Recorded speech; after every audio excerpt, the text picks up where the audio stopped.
Hey there, it's Ollie Appleseed here with Rutabaga Root.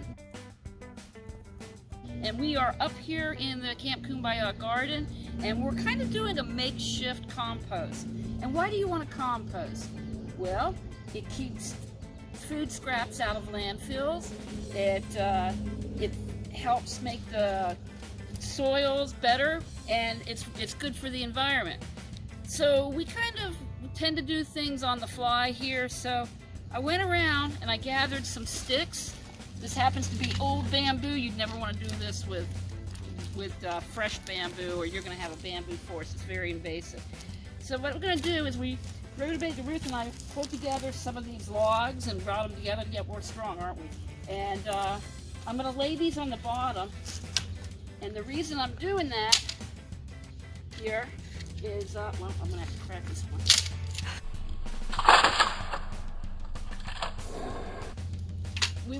We don't want it necessarily sitting on the ground. We want to have a little bit of airflow underneath everything. So that's why I am doing that.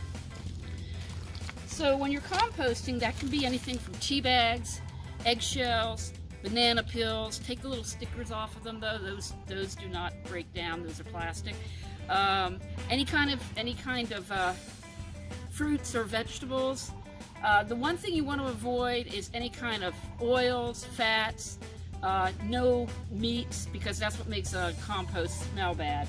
And what you do, the ratio is 4 parts nitrogen and 1 part greens. So it's browns and greens. So the browns are the nitrogen and the greens are the food scraps.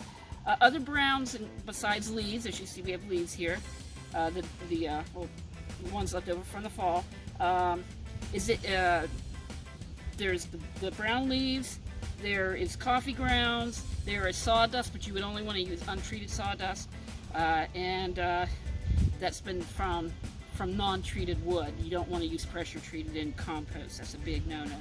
So, and then we have water, a shovel, because we always use those, and I found a corner of the garden and dug up a few shovels full of soil. If you look at that soil, that's what our Camp Kum-Ba-Yah soil looks like. It's pretty dark and rich, and Virginia is known for having the red clay soil, so that's a really good sign. This garden's been here for several years. So this looks kind of gross, but the commissary had some food scraps left over. Do you want to see? Left over from pre-COVID era. Ooh. Yeah. Pretty pungent too. Ugh. So I'm going to throw that on.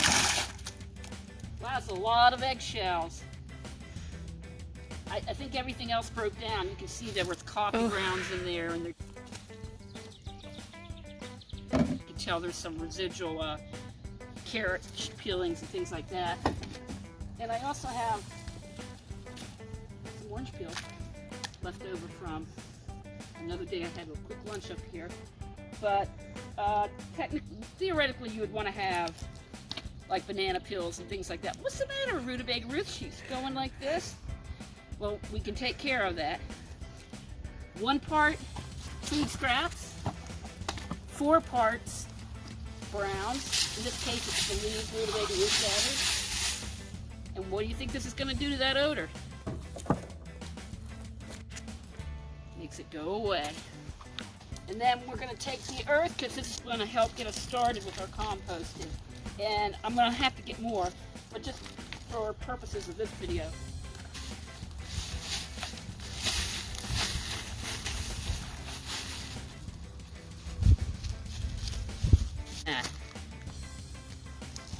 And then you would water it.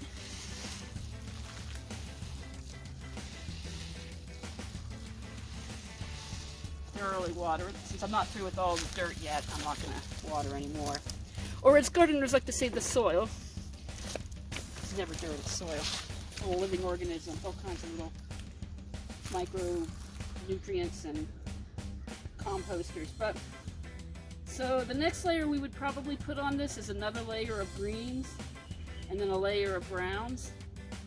So that's kind of that's a standard practice for composting. And I'm a lazy gardener myself, so I have 2 compost piles at home, one from last year and one for now.